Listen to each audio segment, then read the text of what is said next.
Hi guys, Dan's Dollars here. Today is your last chance to enter for this week's giveaway. There's going to be 3 winners in total. One winner will win the 2011 WWF 50p, one winner will win the Sir Isaac Newton 50p, and one winner will win the full set there of all 4 Paddington Bears. So the winner will be drawn at midnight tonight, Friday night, and the video with the winner will be going up Saturday 9 AM in the morning. So these are all the people that have entered so far.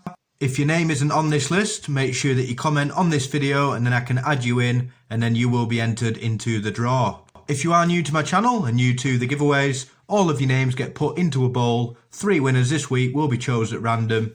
All you have to do after that, if you are a lucky winner, is just comment your email address in the comment section below. I will send you an email and we'll sort out how I can post it to you.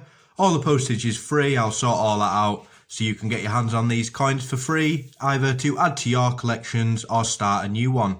I do these giveaways just to say thank you to all of you guys watching your videos. If it wasn't for you, I wouldn't be able to do what I enjoy doing the most. So just to clarify, you've got until midnight tonight to enter. All you have to do is just comment in the comment section below. It can be whatever you like, as long as you comment in there.